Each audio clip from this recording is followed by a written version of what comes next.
శ్రీమాత్రే నమః. మినీస్ వరల్డ్‌కి స్వాగతం. ఈ ఆదివారం, అమావాస్య కలిసి వచ్చాయి కదండీ! దాని గురించి ఈ వీడియోలో తెలుసుకుందాం. చైత్రమాసంలో అమావాస్య ఆదివారం రాబోతుంది. ఈ అమావాస్య అంటేనే ఎన్నో శక్తులు ఉంటాయని అర్థం. అందులోనూ ఆదివారంతో కలిసి వస్తుంది కదా!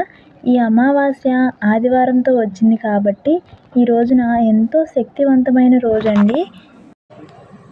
ఈ వీడియోలో లక్ష్మీదేవిని ఏ సమయాల్లో పూజించాలి, అలాగే అమావాస్య రోజున ఏ విషయాలు తెలుసుకోవాలి, మనం చేయవలసిన పరిహారాలు ఏమిటి, ఏ పనులు చేయకూడదు అనే విషయం గురించి తెలుసుకుందాం. ఎవరు కూడా వీడియోని స్కిప్ చేయకుండా చూడండి. ఈ ఏప్రిల్ నెలలో ఏ గడియల్లో అమావాస్య తిథి వచ్చింది అనే విషయం గురించి తెలుసుకుందామండి. ప్రతి నెలలో ఒక అమావాస్య అనేది వస్తుంది. ఈ ప్రతి నెల అమావాస్యకు ఒక్కొక్క పేరు ఉంటుందండి. ఈ నెలలో ఇది చైత్రమాసం కాబట్టి చైత్ర అమావాస్య అని పిలుస్తాము. ఈ చైత్ర అమావాస్య అనేది చైత్రమాసం చివరి రోజున వచ్చింది. అందులోనూ చైత్ర అమావాస్య ఆదివారం వచ్చింది, అనగా ఏప్రిల్ 27, 2025 వచ్చింది.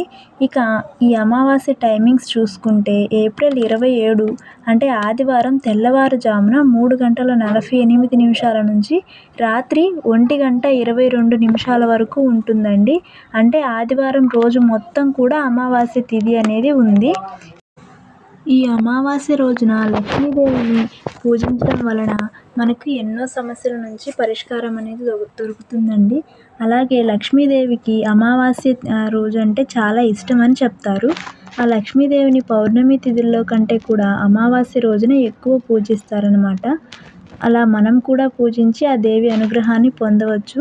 ఆ అమావాస్య రోజున లక్ష్మీదేవిని ఏ సమయాల్లో పూజించాలి అంటే అమ్మవారిని అమావాస్య తిథి ఉన్న సమయాల్లో పూజించాలి. అనగా ఆదివారం సాయంత్రం 6:24 నుంచి రాత్రి 7:54 వరకు అమృత గడియలు అనేవి ఉన్నాయండి.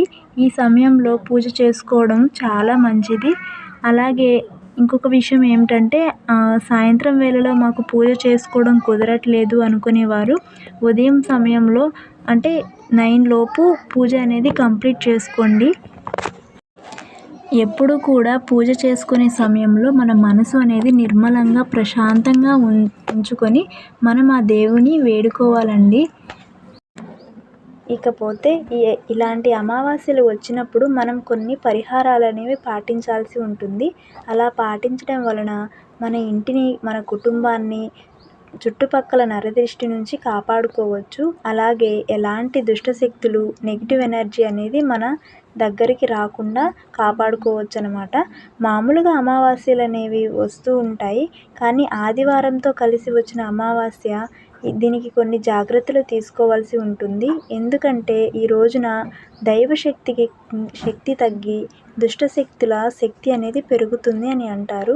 అందువలన మనం ఖచ్చితంగా ఇలాంటి చిన్న చిన్న పరిహారాలు అనేవి చేసుకోవాల్సి ఉంటుంది. అవి ఏంటనేది నేను చెప్తాను. ఈ అమావాస్య రోజున మనం చేయవలసిన పనులు, చేయకూడని పనులని ఏంటి అనేవి తెలుసుకుందాం.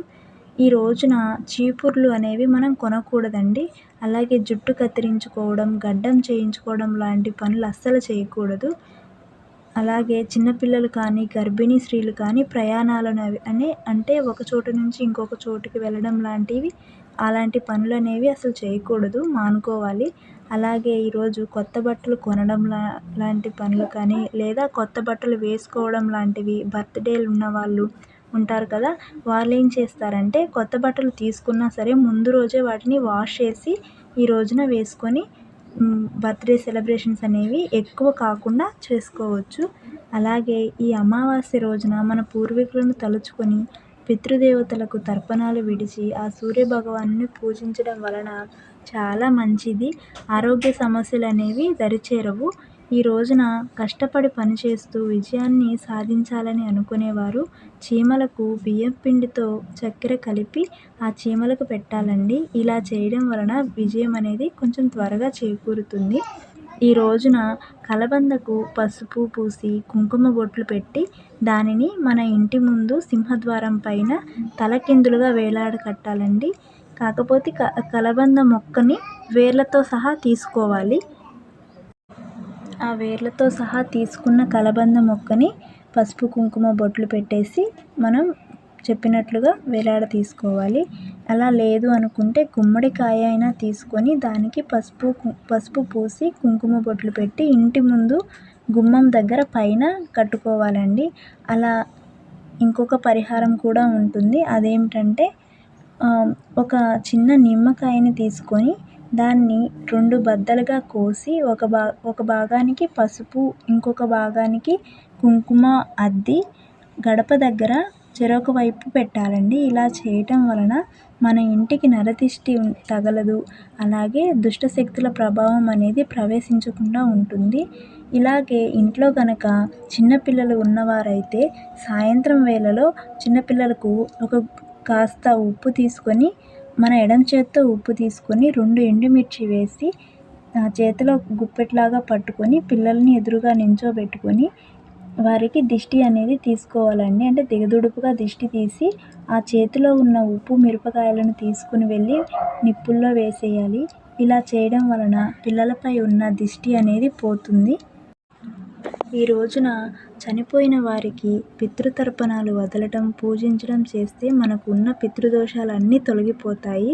అలాగే ఈ రోజున పెద్దలకు అన్నం పెట్టడం లేదా పక్షులు అంటే ముఖ్యంగా కాకులకు, జంతువులకు అన్నం పెట్టడం అనేది చాలా మంచిదండి. అమావాస్య తిథి ఉన్న రోజుల్లో ఇంటిని అస్సలు శుభ్రం చేయకూడదు. అమావాస్య అయిపోయిన తరువాత అంటే సోమవారం రోజున ఇంటిని శుభ్రం చేసుకోవచ్చు.